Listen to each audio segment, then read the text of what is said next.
Here, let's call the meeting to order. It's 6 o'clock. Pursuant to Governor Baker's March 12, 2020 order suspending certain provisions of the open meeting law, GL Chapter 38, Section 18, and the Governor's July 16, 2022 revised order extending remote participation by all members in any meeting of the public body. This meeting of the Select Board will be conducted both in person and via remote participation to the greatest extent possible.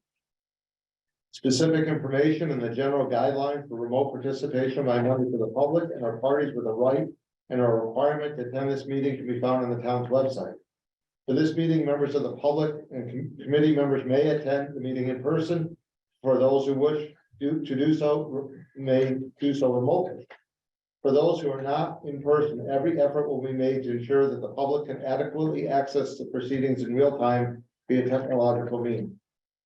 Pursuant to MGL 7C38, Section 20F, after notifying the chair of the public body, any person may make a video or audio recording of an open session of a meeting of a public body or may transmit the meeting through any medium. Beginning of the meeting, the chair shall inform other attendees of any such recordings. This meeting is being recorded by the town of Barrington and the Berkshire Edge and the Berkshire Eagle and other members of the public. Any member of the public wishing to speak at the meeting must receive permission of the chair. Listing of agenda items of those reasonably anticipated by the chair, which may be discussed at the meeting. Not all items listed may in fact be discussed, and other items not listed may be brought up for discussion to the extent permitted by law. Start with a roll call vote of board members. Garfield. Here. Eric. Here. Ed. Here. Lee. Here. And I am present, so all 5 board members are here. Select Board's announcements or statements. Garfield. I have nothing. Eric. Nothing, thank you. Ed. Nothing. Lee. Nothing. And I have nothing, so new business, and that's what we're here for, is priority planning. I'll turn it over to the town manager. Thanks, Steve. So each of you has a color copy of our up-to-date priority planning worksheet. And we did post that on our website last week for anyone joining from home. And Chris is going to share a copy for remote participants on our screen now. For anyone joining us for their first goal setting session tonight, this is something that we do twice annually, once in January and once in June typically. And staff's here and ready to walk you through a number of updates since we last met in June, beginning with Housatonic Waterworks. Can I get right in? Yep. Okay. The Housatonic Waterworks is the first priority on our list, and I have a few updates to share with you tonight. An appraisal, as you know, of the system is underway at this time. We've hired Raftellus Financial Consultants, Inc. from Latham, New York, to provide that appraisal for us. A site visit of the physical plant will be scheduled in mid-February, and a public presentation and report will follow in late February in front of this board. We did receive a request from Mr. Mercer on Friday, this last Friday, and he would like a letter from this board authorizing the release of the appraisal within 10 days of receipt of the appraisal. So one question I have for you tonight is, are you comfortable as a board with us agreeing to that? I could get a letter drafted for Steve as chair to sign. This was something that I thought we would could have on our February 13th agenda, but as of right now, we'd like to schedule the site visit for the 7th. Is that right, Joe? Yep. So in order to keep that on schedule and on track, it would be helpful to us if the board is comfortable agreeing to release it within 10 days, or I might just suggest that you consider releasing it after it's presented publicly to this board, because 10 days may not work. Yeah, I would prefer that we just simply say, we're not planning to hide this. We could actually, under the open meeting law, not release this because it's part of negotiations. It could be, but I see no reason to do that. It's not fair to the people of Housatonic and not fair to the taxpayers of Barrington and pay for the report. So I would just say that if we have a motion that says that we'll release the report publicly at the next board meeting following our receipt of the report and subject to the open meeting law. So if we get it on a Friday and it's too late to post it, it wouldn't be that Monday meeting, it would be that one after that. So just some sort of motion to that extent seems to make sense. So moved. I'll take that as a move. Do I have a second? Second. Any discussion? I got a question. So that's, I mean, obviously that paperwork is all open to open meeting law, so technically after it's posted, we would have to release it within X amount of days anyhow, is that? No. Because we could say, and legally so, that this is part of negotiations for a purchase acquiring Housatonic Waterworks, Mhm. and we don't want to release it, but I see no reason to do that. Yeah. It's exemption I in public records law. Exemption I. Yeah.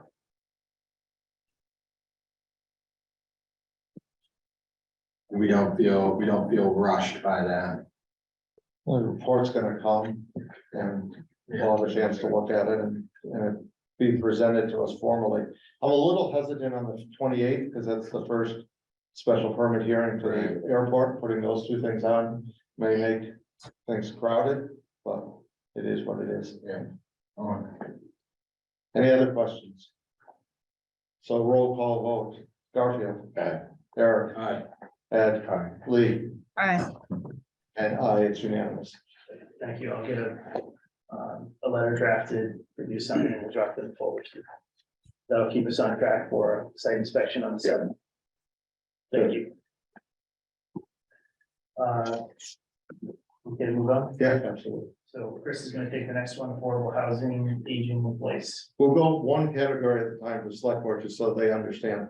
If you want to discuss something further, just tell us, but if not, we'll just keep moving on.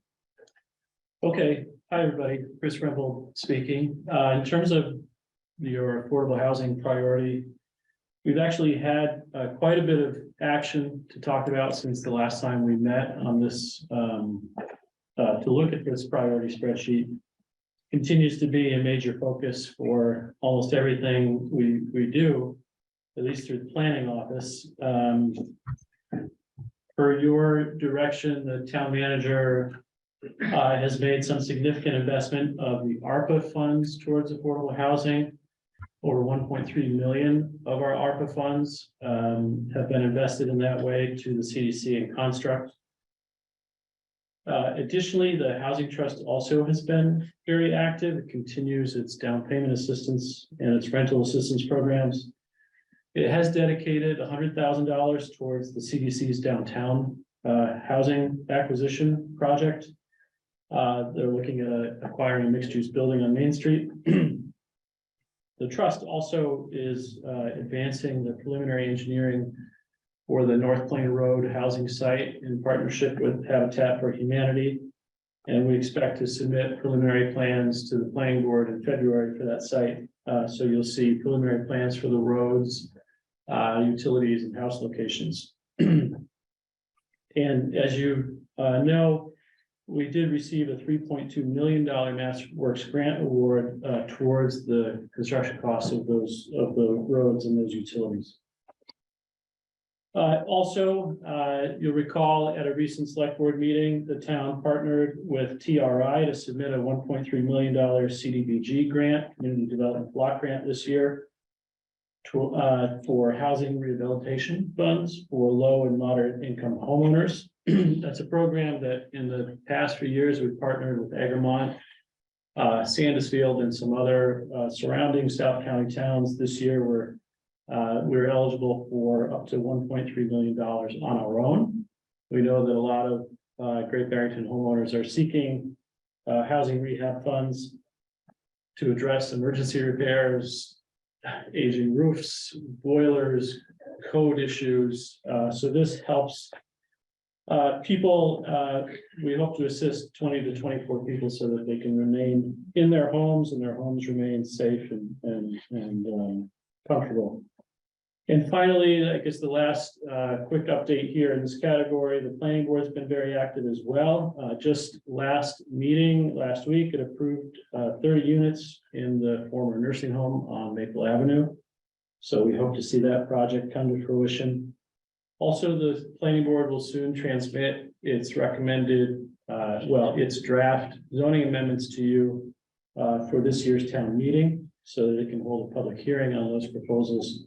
And that includes some proposals to increase by right housing opportunities, including allowing 3-unit residences by right and eliminating some additional site plan review criteria that currently are required.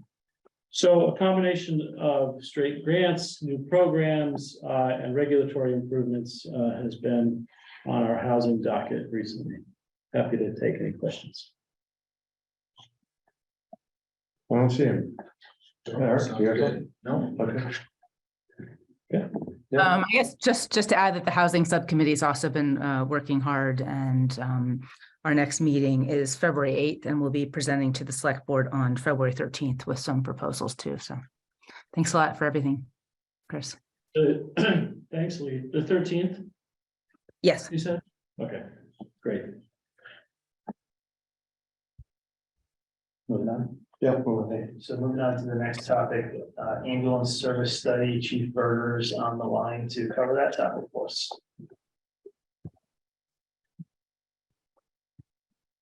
we're gonna come over. He's promoted. Chief Berger, can you just unmute yourself?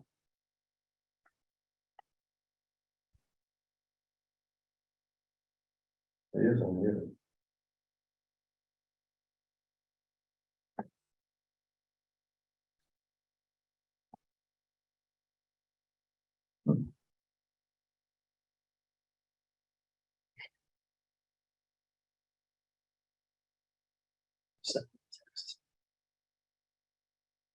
He's having a technical problem on his end. You want to, Yeah, let's move on. Move on. Come back in. Yep. Chief, will come right back to you. The next topic on the priority list is Coast Garage. Chris, cover this one. Sure, a quick update on Cook's Garage. This is 426 Park Street in Houstonic, right next to Berkshire Pulse, between Berkshire Pulse and the river. You know that we took that property for back taxes in 2018. We've done some environmental assessment with EPA assistance, and we currently are finishing up with EPA assistance a market and reuse feasibility study for the building. That should be completed in February, and we'll share that at that time. That will form, I think, a good basis for some more discussion with this board and the Houstonic Improvement Committee on what the town thinks we should do with that property. Any questions? Okay, continue moving on with Charlie down. Chief, are you there?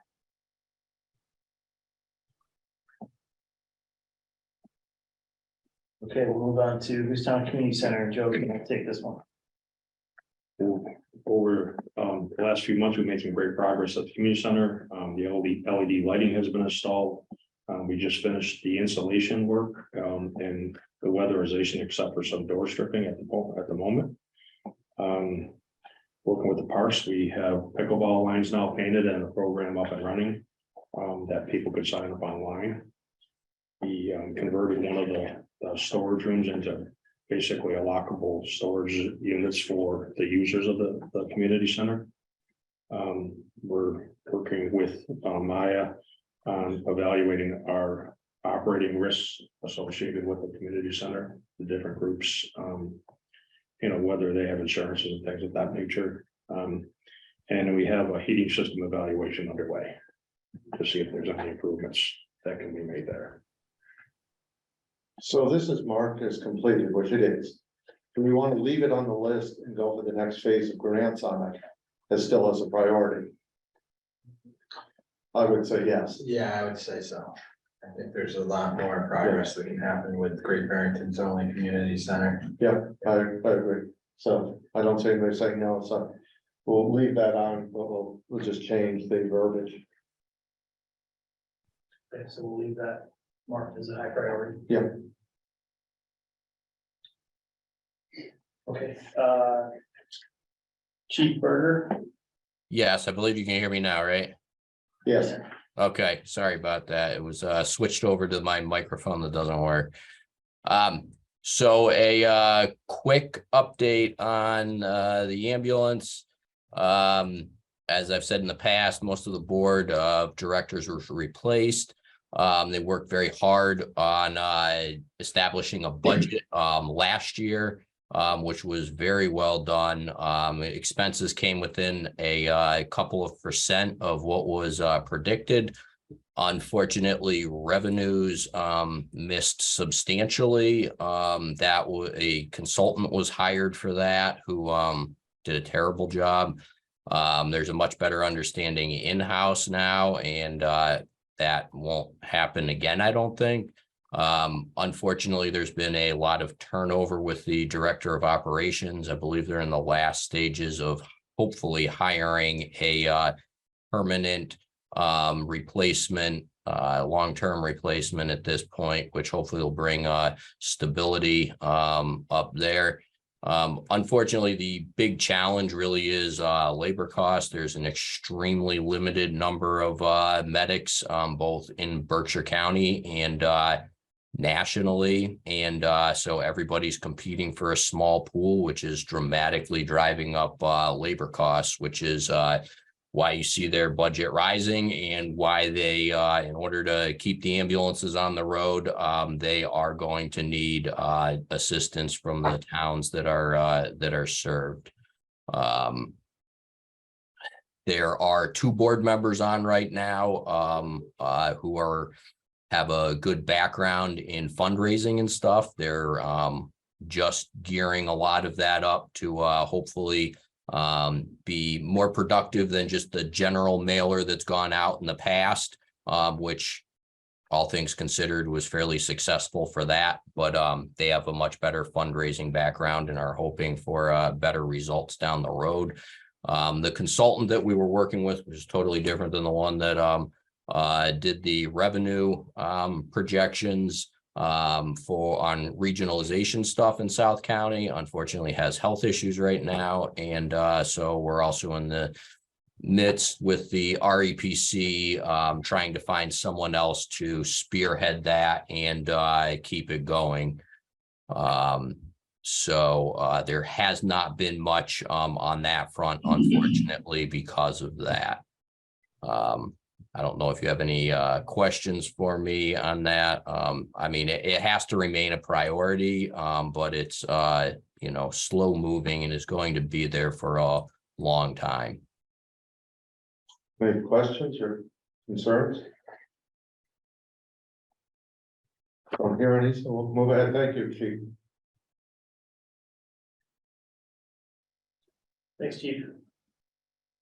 So, next on the list is. I'll get back to it for a second. Yeah, sure. It's probably not information that everyone doesn't know, but the chief of the fire department has put in his resignation. We have someone who's going to follow up on this. Make sure this things are getting done, or Yes, I'm planning to announce that officially on the 13th. And I'll talk about the recruitment and hiring process at that point. I'll have a plan in place to share with you at that time. So moving on down the list here, Housatonic School updates. Staff continues to meet with the developer. We met again with them last week. The purchase and sale agreement is being reviewed by council now. In fact, we received the draft version, red line version today. So making progress there. Some of the broken windows will be boarded to prevent entry tomorrow. Is that right, Joe? This includes all the windows reachable without a ladder, basically. So the lower level windows and the first story windows. Until the transfer of ownership, until we do transfer ownership, we'll continue to have police patrols and the public works staff monitor that building, make sure that it's secured. And as far as the sale goes, everything seems to be on track at this time. Good news. Good. Don't see any questions. Moving on to Lusitano Fiber, Chris is gonna take this. Sure, in terms of the process to try to get fiber optic cable up into Houstonic Village, we do have an estimate of the make-ready costs for stringing that fiber up Stockbridge Road and up Park Street Route 183 into the village, and sort of looping through the main core of the village. We estimate that to be about $350,000. We have put that on our capital proposal for fiscal 24, so you'll see that when we review the budgets, and we can have a discussion of that point. That's the cost that is basically to add utility poles, to change the utilities that are up on the poles to accommodate fiber optic cable. So we will also investigate some grants. There's an upcoming grant opportunity that should open in March. And of course, we will pursue that. Hopefully we'll be competitive there. So any questions on that? I don't see any.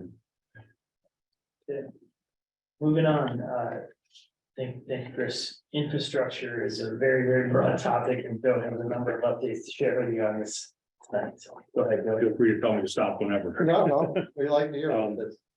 So last year, or FY 23, we reconstructed or resurfaced about 10,000 linear feet of roads. We have approximately 8,400 linear feet of roads planned for this year's budget. Just to share with you a little bit of a fact, though, we have 89 to 90 miles of road in this town. That means every road gets done every 46 years. So even though we're doing substantial numbers, it may not be good enough. Upgrading of the town paid LED streetlights to LED, because project Chris is working on. And we have some demo units installed, and we're looking to look at a few more. Next year, the budget, we're looking to reinstate the crack sealing of the roadways. It's probably all the joint ceilings that you guys see there, just to help prolong the life of our roads. Again, that'll be in the budget. This past year, you've seen the section of by the Red Bridge redone for safety reasons.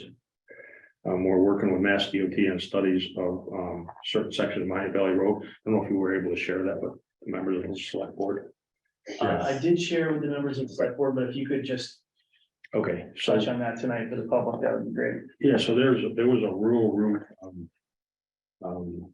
departure study done, and Miami Valley Road in a couple sections was one of the roads pinpointed in Berkshire County.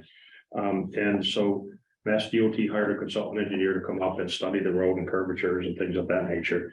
And there's two particular areas that they want to change some speed limits and reducing the speed limits, and add some additional signage. So once, it's really free to the town, other than we have to install the signs and then maintain the signs. So that's underway unless we see some objection not to. The other thing on the roads is the design work is underway for the drainage, sewer, and sidewalk up in the Castroville area. Probably not anticipating construction until FY 25. I tend to guess it's going to be a multi-year project just by the size of it that has to be done up there. Any questions on roads? That's on signs, what they are, what size, what they're going to We do actually have a plan with that. I can share that with you. put up there. Yeah, and there's some speed reduction signs. There's the arrows, the chevron arrows warning people of curves coming. I think there might be a couple wildlife signs being placed there. And we have periodically had people who live on Miami Valley Road complain of speed, so this is Yeah, welcome. right, and I've had a few of them visit me on that. Yes. I haven't shared this with you until we made it public. Also part of this program is the state is going to deliver us one more speed detection unit. And I believe it's going to be a pole mounted, so the thought process would be to put it on the 23 end of Miami Valley Road. And again, we can move those around as need be. Moving on to bridges, we all know, the temporary bridge at Division Street is functional. We're actually doing a little bit of a traffic study. The chief, does the detection units out there to record the speeds and, you know, traffic flows. We'll share that with consultant engineer, and there's two of them. There's one at the bridge and there's one, by Van Dusenville Road. So, most of you probably know those will capture the data, log the data, graph the data for us. We can check the speeds, we can see the flows. There may be a possibility that we could change it to a flashing red nights and weekends, depending on traffic flows, but we'll get this information to the consultant. Cottage Street Bridge, it's still on the state list for 2025 to be funded. And Division Street permanent bridge is on for 2025. Again, that's just according to the state website. I have some calls into Mass DOT to see if there's any other updates they can share with me. Much like we did with the Division Street Bridge, the Brookside Road Bridge was going to be slated for replacement in the future. So we have started some traffic study work and some preliminary engineering to see if a one-way alternating traffic will work there. And the temporary bridge of Division Street was slated to go to there in the future. So just that's in the background for a few years away, but the thought process, let's get the study and the engineering work done, ready to go. The Division Street Bridge over the Housatonic or over the Williams River is a bridge that appears in rough shape when we all go by it. So we're making a preliminary look at that and evaluating it to see where that stands. And just to kind of line up what's our next bridge in town after Cottage Street, Division Street, and Brookside. And back up for a second, if I may. Sure. The Division Street Bridge, the one on, where Tap Iron is. Yeah. Is there a part of it that has an open walkway? I know Michelle has some concerns about that. Around that bridge area where the walking area is kind of spot where it might be kind of dubious. There is a walkway on the bridge, but it's. I haven't seen it, but I don't remember her mentioning that there was a spot that we thought, do you remember that? I think that was during the construction. But I do believe she's concerned about a crosswalk on one side or the other. So this is a good segue. Michelle's got her hand up, so let's let her speak.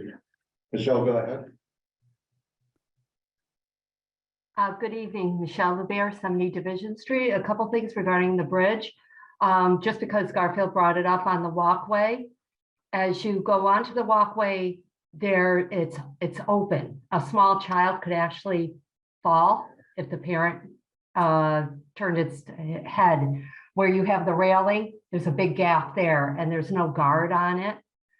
I'm also concerned that there should be a crosswalk if you're going towards North Plain Road.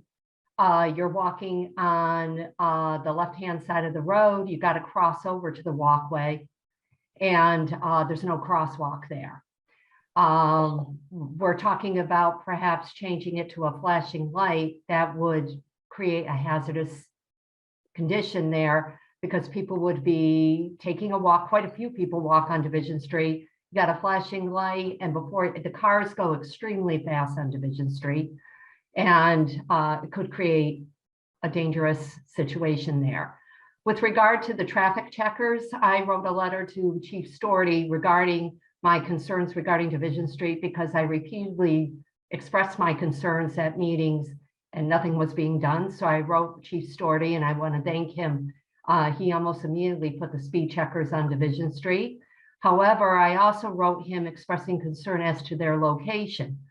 I actually myself have tested them, and the one near the bridge, as cars are approaching the hill, there's a sign that says reduced to 25. Cars are already reducing their speed as they're going down the hill there. Same thing on the other end, where there's a speed checker near the railroad tracks, near the Guthrie Church. I tested that, and cars are pretty much halfway down the hill before it starts to register your speed. Cars are beginning to slow to either turn right up Van Dusenville, or to slow so not to go airborne when they hit the tracks. So I did express concerns that they're probably not getting accurate speed readings. Because I do know this, I saw it tonight. I was out near my mailbox. The lights changed. A car floored it up Division Street right by my house at a high rate of speed. So I really have concerns that those speed checkers will not be truly capturing the high speed that cars are traveling on the street. And for the record, if there's going to be a report generated, I would like a copy of that report. Thank you. Thank you, Michelle. We won't be ignoring you. We took notes. I saw 2 people taking notes. So. Thank you. I appreciate it. Okay, continue. Okay, the Brush Hill culvert, is, Housatonic Valley Association identified it as in need of replacement for watershed region.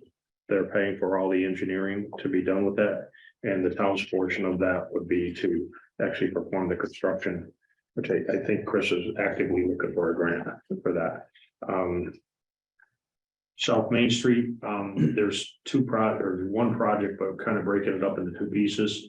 It's basically from the roundabout to the town line for resurfacing, reconstruction. The piece that we're shooting to design first is the retaining wall by the Mahavy Cemetery that's deteriorating.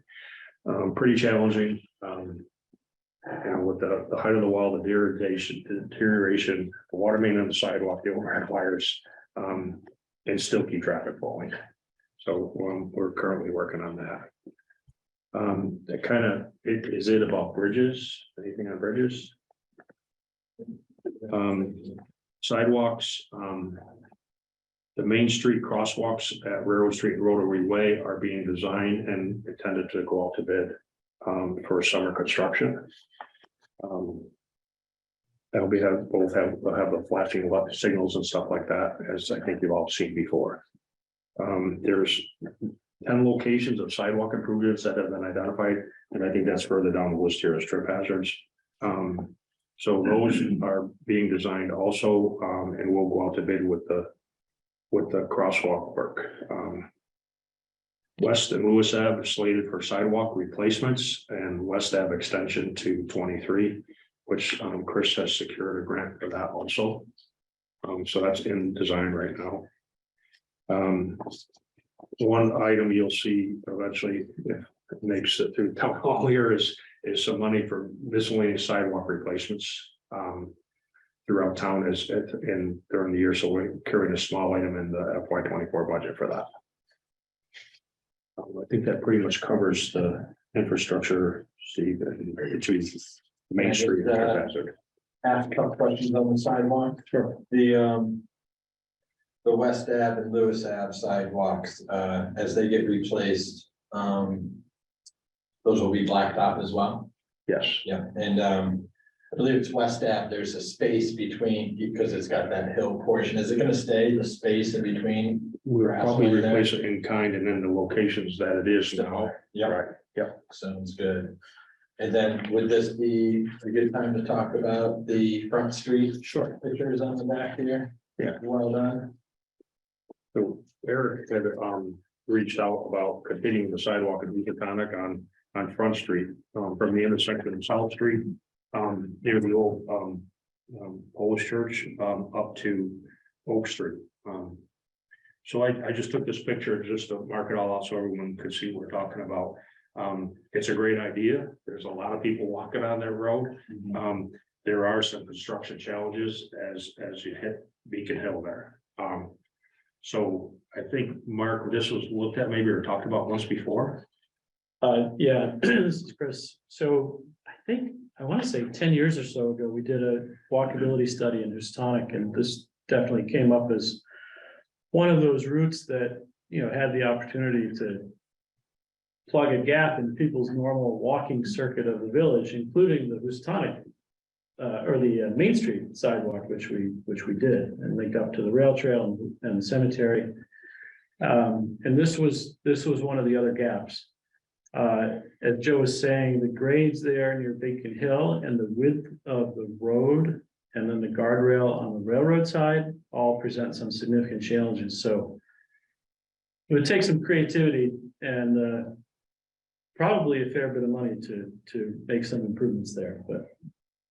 Yeah, I think this was considered during the Complete Streets project, and I think that was the issue then too. I just bring it, it gets brought up a lot at HIC meetings, and then just on coincidence, it was like 2 weeks ago, I got a few emails, so that's why I presented it to Joe, just to see. I assumed, I thought I had heard, like you guys were saying, that there was some studying done on it before, so I wasn't sure if it was something that was in the pipeline or something that can stay. It's something that's currently in the pipeline that I'm aware of, but you know, that's why I kind of suggested we bring it up here Yeah. and see if you guys wanted to put it in the pipeline. You know, there's got to be some earth retention. I think there's even a sewer line that comes over Beacon Hill and over that banking down there. We'd have to deal with, but I think that would be the less expensive piece of the endeavor. It's really how you put some type of earth retention in there. Yeah. I suspect you can't answer the question off the top of your head, but what would it cost to find out what it would cost to do it? Well, we could do that. You know, we could probably come up with a plan and a concept and a rough estimate, you know, for a few $1,000s. Yeah, it seems to be a logical next step. Yeah. Okay. Yeah. Would, you know, we could run this by the police and fire chief too. Would there be an option to maybe close that section of the road of Beacon Hill? You know, because that could, you know, you stop it after the last house, if the police and fire would service it from the other side, then you could probably get away without an expensive earth support system too. But we can look at that as an option and get, you know, the chiefs to weigh in on that. Lee, go ahead. Thanks, Joe. This is really helpful. One question about a particular road, the road going to McAllister Park, I guess it's like Alford Road. You know, you're walking up near Taconic and Berkshire Heights, and it's kind of a dangerous path right there with the speed limits, and there's no sidewalks at all for I don't know how many yards, but it's quite dangerous. And I'm just wondering, you know, with the wonderful rehabilitation of McAllister Park and more people walking from Great Barrington to the park, is there a way to connect that road so it's, you know, adding a sidewalk or anything, or is there any plans? There's nothing I'm aware of in the pipeline. We can clearly look at it. So you're talking on Alford Road itself. Yeah, so when you're connecting, and probably Chris seems to be nodding, you know, when you're connecting from, I guess, the Castle Hill area and you're walking out towards Haley Road from, what is it? Between Yeah. Castle Street and Haley Road. Castle Street, yes, exactly. Yep. Castle Street and Haley Yeah. Road. And I know there's, you know, there's speed detectors on there right now, but it's very, very fast, and it's dangerous for a pedestrian to walk to join that park. So I would, you know, appreciate if we could take a look at that and see if there's anything we could do So we to. put that on the list with you. Yeah. Okay, great. Yeah, it's another one of those areas that we've talked about a lot. There's no obvious solution because of the guardrails and grades Yeah, that constrain the area, but we'll take a look again. thank you.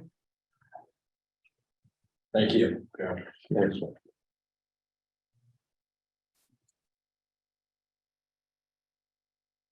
Moving on. Yeah, move on. Okay, Joe, you can move right into, well, I guess you already covered pedestrian safety and traffic, right? Yeah, BPM, Yep. high school. All right, so moving on to high school entrance.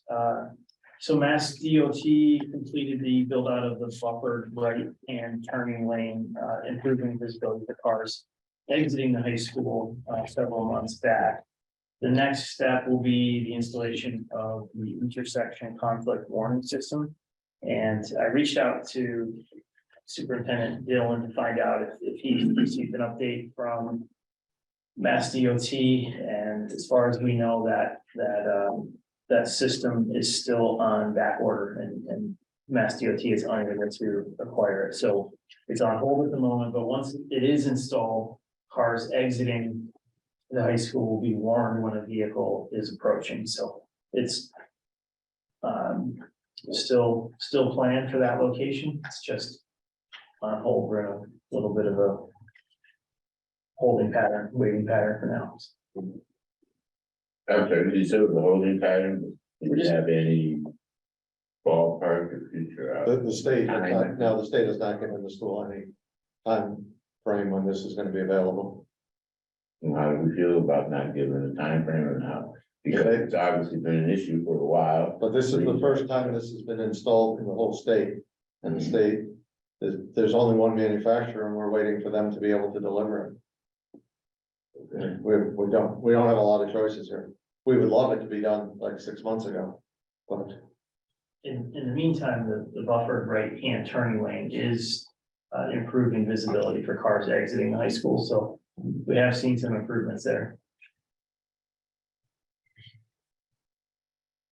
it's frustrating, but there's not much we can do about it.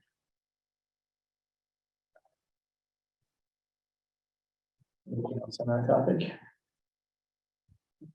Joe, you want to take the Ramsdale Library entrance and accessibility shortly? The project is fully designed, it's out to bid right now. I think bids are due the next week or so. The intention is for construction this summer. As part of that, we're gonna reevaluate the sewer line, we're gonna replace the sewer line as part of that, so we don't have to dig it up again later, the water line's fine. Just a little further on Ramsdale, we have the boiler has already been awarded, it's been ordered and slated for replacement in the spring. Thanks, Joe. Chris is going to take the Reed's Cleaners property update. Sure, as many of you know, we do have $500,000 cleanup grant from EPA for this property. This is 218 Main Street downtown, and we do have an environmental firm on board to guide us in that cleanup and to establish the scope of work and hire a contractor to clean up the site. However, we are actually in need of and awaiting a second round of grant funds because some additional investigation is required in order to finalize the cleanup scope of work. EPA did a bunch of soil removal last summer and they could only go so far. We need to determine actually what's left and what the proper scope of work should be for the cleanup of the site.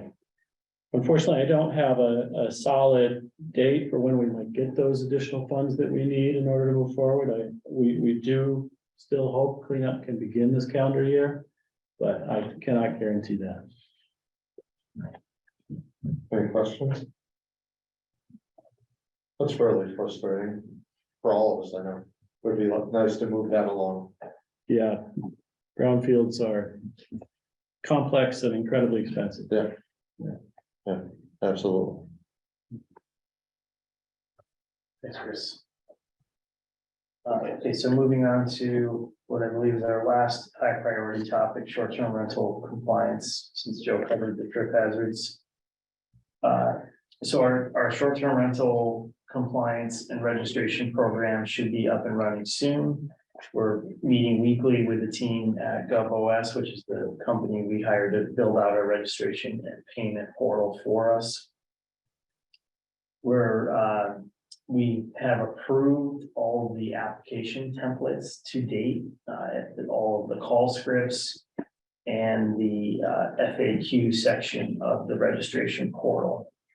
We've also provided all of the necessary parcel data from our assessor's office, and we've approved, as you know, a fee schedule.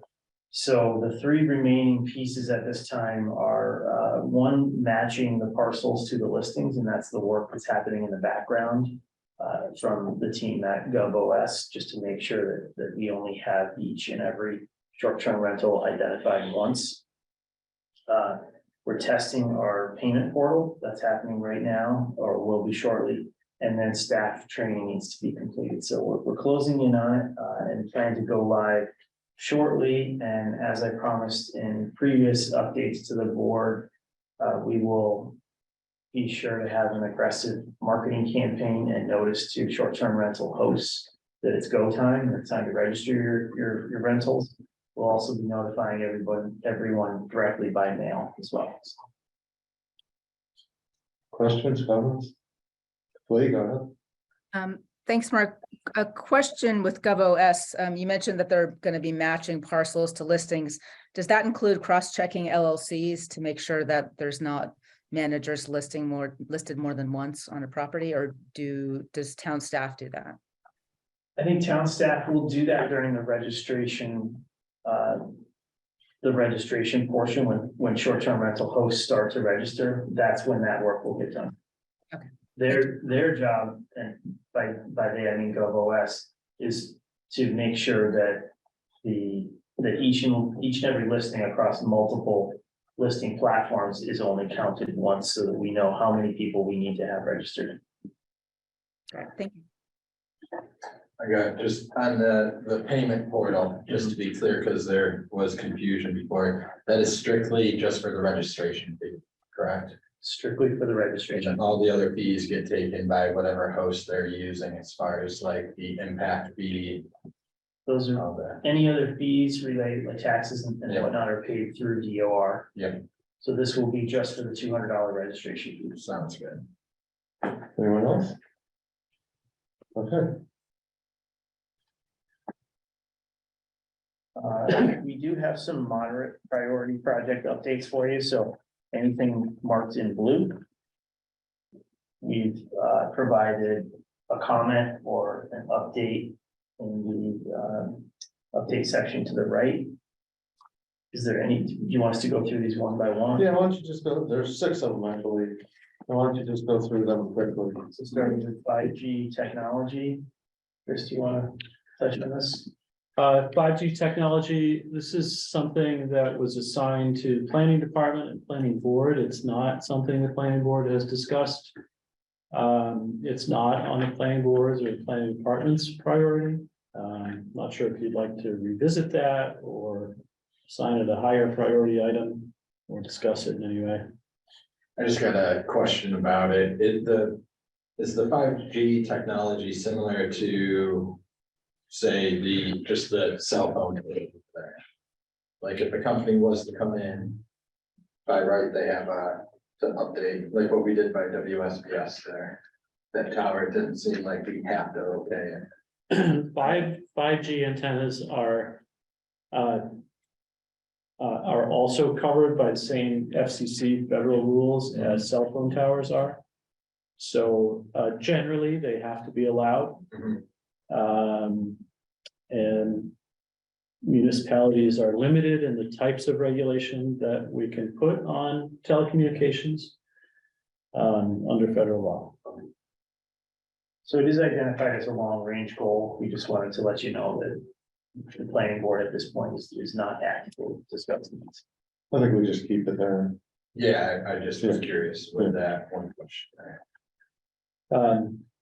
The next one down in blue there is the business improvement district. It's not something that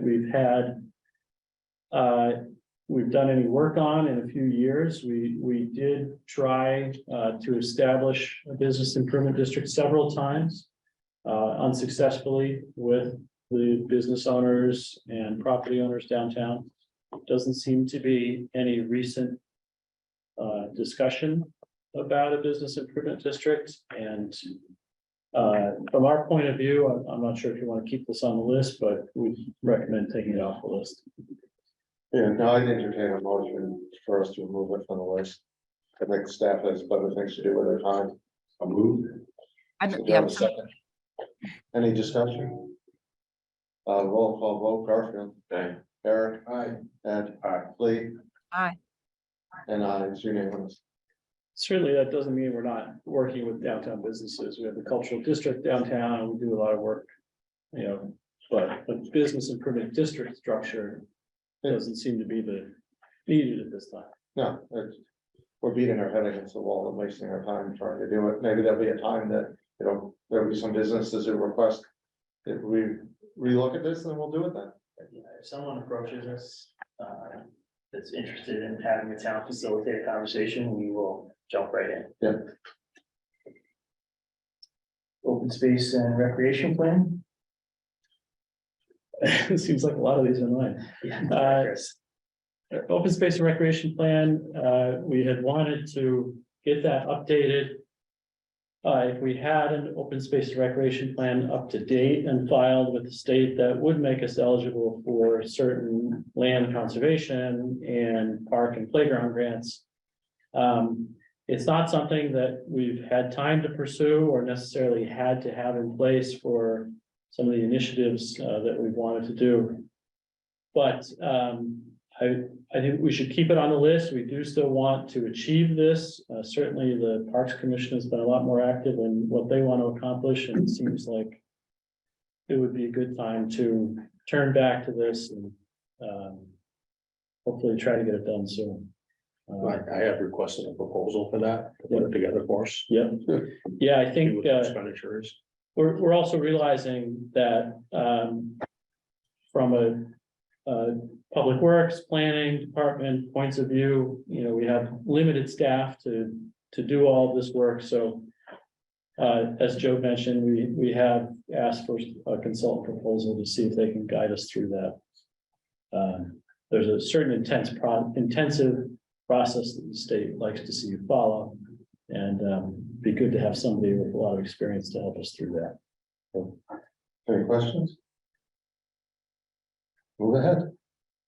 Moving on to economic development, Chris provided a number of updates related to housing. You can see that the update in the comments to the right basically says that the focus has been on housing required to support economic development. So that's the extent of our update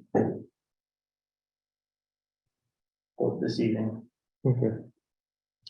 Elevator repairs, Joe, can We have 3 elevators in town, one here in the town hall. We have a consultant that's preparing the plans to go out to bid for some upgrades to it. We probably have to tie a fire alarm system upgrade into it because of the new code changes. Police department elevator, everything's all set there, up to par and running. The elevator at the Mason Library is currently shut down.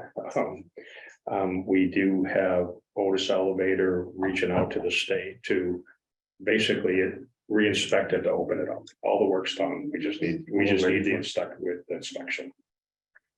Can we get back to the town hall elevator? Sure. When the work is done on that, it's gonna be a little bit of a dance because we were having open meetings here and it's not handicap accessible. That's a little bit of a problem. So we have 2 choices. As I see it, one is to hold the meeting somewhere else, which makes it more difficult because of the technology, or find out what the state view, whether having a hybrid meeting satisfies the handicap accessibility aspect of it. In other words, if the town hall is not handicap accessible, but there's another way to view the meeting live and be able to communicate, will that satisfy? Let me have a conversation with the consultant to see the extent of the repairs and the upgrades. Maybe something that can be working at the end of the day. That'd be great. Okay, so let me investigate it because I don't recall the upgrades as being very extensive. yeah, I think it's mostly in the equipment room, the motors The panels and stuff like that. I was anticipating it maybe down for a couple weeks and I just I'll get want to that. make sure. I'll I get- just don't want to surprise anybody when this starts and we all say, what are we gonna do now? No, that's a great thought, and we'll see what it is, and we can probably, if it can be done, we can include it in the bid specs that way too. Yeah. So I'll get back to the board on that. Okay, moving on down the list, I'm gonna just stop at hosting community discussions with Bridge before I touch on the website topic, but I marked this as completed only because we did complete a number of trainings through the MVP project, as you recall, recently, and I wasn't sure if there are more discussions, more trainings you'd like us to host, and if that's the case, we can certainly keep that on the priority list, but that's the board's call. It's something to look at down the road to reopen it again, I think. I don't think there's always room for improvement. There's always work to do, for sure. For people. What we could do, I agree with Garfield, what we could do is take it off our priority list and put it into the yearly calendar with a turnover of staff, we all have turnover, just maybe every June review Whether it's necessary. whether it's needed or not, or whatever month, so that it's always in front of us to do. Because I agree with you, Garfield, it's never ending. And with turnover of staff, you've done it once, that's just a snapshot, so that kind of makes sense. Be happy to include that on that town's operations calendar. Does that make sense, Garfield? Right, but with the again, as you said, with the changeover in staff, we should just have it instead of saying, well, do we need it or not? Exactly.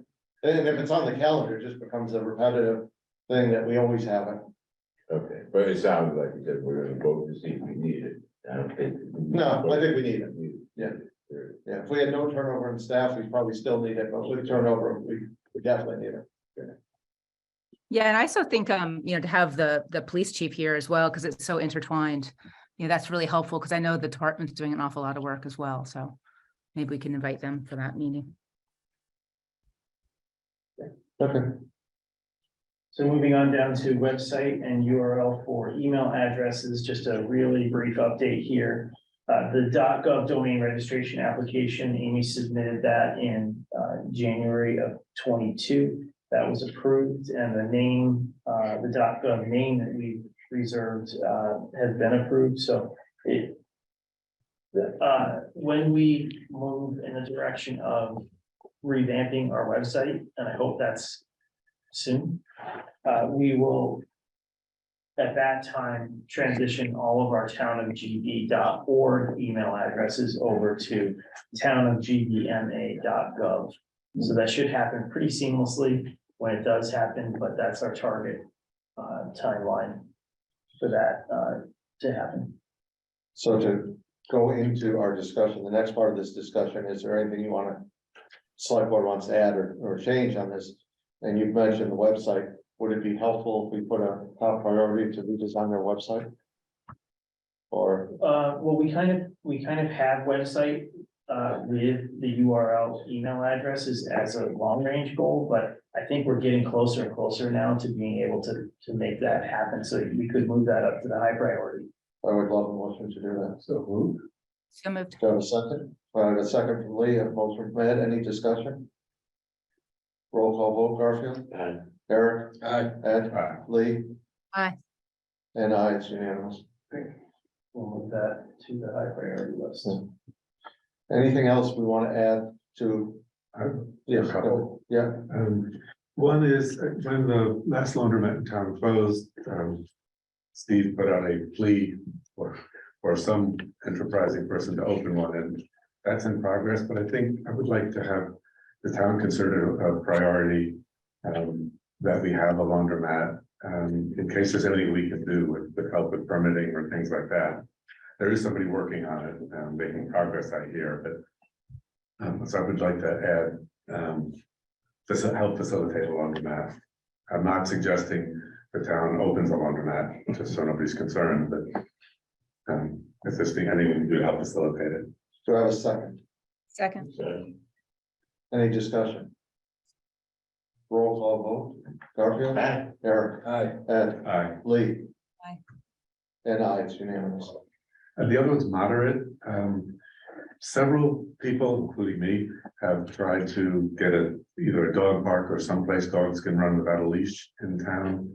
And there are significant barriers. And it would be good, or I would like it if the town could take that on as not a high priority, but I'd say a moderate priority to see if there's anything we can do. And again, I understand the limitations because I tried to do it. There's not a lot of land. People live near it, don't like dogs barking. But if there's anything we can do to find a space as a moderate priority. Do I have a second? Second. Any discussion? Roll call vote, Garfield, Aye. Eric, Aye. Ed, Aye. Lee. Aye. And I, it's unanimous. Eric, you answer? Yeah, I just got a few things here. Joe already touched on one of them, and then. I guess I just want to touch on something Chief Berger already brought up, but I think I would kind of put this down under high priorities, but with all the new developments we have coming online, whether it be affordable or workforce housing or market rate housing. I'd like to see some sort of like first responder build out plan. Like a 5-year projection of what we would have to do. And I'm sure the chiefs have already got ideas of what's going to be needed, but just like a build out plan for our police department, the ambulance and the fire station. Just for, just to be proactive instead of reactive, as we have a lot more people coming into town, a lot more housing right in the center of Great Barrington. Higher density, that sort of stuff. So I'd like to see. Not only for like budgeting purposes, but just, you know, hey, the marketing, like Chief Berger had said that, you know, EMTs and stuff hard to find, just the long-term plan of how to motivate hiring and maybe even ease going into that field, you know, so. But I think it's something that we need to address as a high priority. Do I have a second? Oh, can you explain that a little? Yeah, so just with all the new build outs we have 30 market rate places going in on Maple Ave. We have affordable housing that's been getting built up in town and I just worry that the ambulance doesn't have enough staff to keep up with all the calls, or the police department doesn't have enough staffing or guys on all the time, or even Chief Berger and the fire station. Volunteers are getting hard to find and stuff like that. So Explain your proposal, what? my proposal would be to have a 5-year plan of how to build up each department. To be able to take on the density and growing population that we have in Great Barrington. So example, will we need X number of more police officers, no more volunteer firefighters? Yeah. And How are we gonna get them? how are we gonna find them when it's hard to find anybody? So that sort of marketing for employment, and whether it's gonna be advertising or trying to bring them up from, junior firefighters or something like that.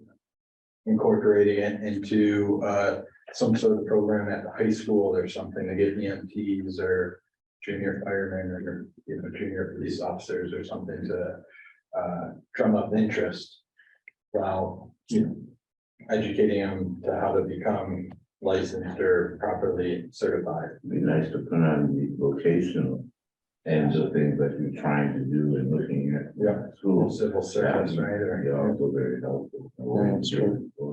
I have a motion by Eric, a second by Ed. Any other discussion? Roll call vote, Garfield. Aye. Eric. Aye. Ed. Aye. Lee. Aye. And I, it's unanimous. Eric, anything else?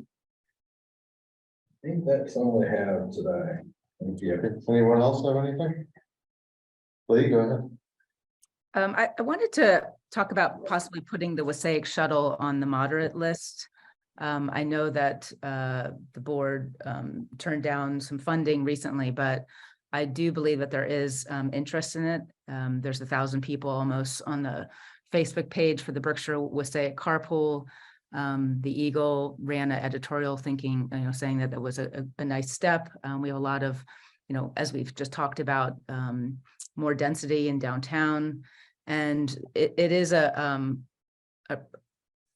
way to really engage our residents to, bring them, give them another transportation option. And I don't think it's just necessarily catering to New Yorkers. I think it actually serves the local residents. So I'd like to, not let that just die and to keep that on our list, because I do think that there is state support there. So I would ask that be resurrected, so to speak, and put on the at least moderate list. Do I have a second? I'll second it to talk about it. Yeah, go ahead. I think local transportation is a higher priority. I looked at that at the Facebook website in 2022, last calendar year, there were 26 posts for rides. A fair number of those were people offering rides, not needing rides, and 9 of them were from one person. I don't see the demand for that versus local transportation, where we've got a couple of bus routes that don't run often. Seems to me more important. So I don't know that I would support. I'm not saying it's either or, Ed. I'm just saying that I think that there, is worth looking into, and so I'm not trying to pit one thing against the other. Yeah, I guess I am. I think the need is for local transportation for people in town without cars, or people to encourage people to not use cars. But I don't support that either. My feeling, I think there's better ways to spend the money, and maybe I'm wrong, but I have a funny feeling, I think everyone who needs to take that train can afford to take the train. So I don't see it as something I think we need to do for people in this town, myself. So if we have a motion, we have a second. Any other discussion? Roll call vote, Garfield, No, Eric, No, Ed? No. So it fails, Lee, go ahead. Yes, And I'll vote yes, so it fails by a 3-2 margin. Anyone else? Citizen speak time.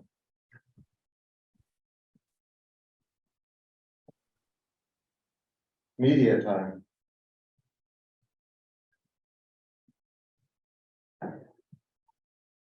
Go ahead, Eileen.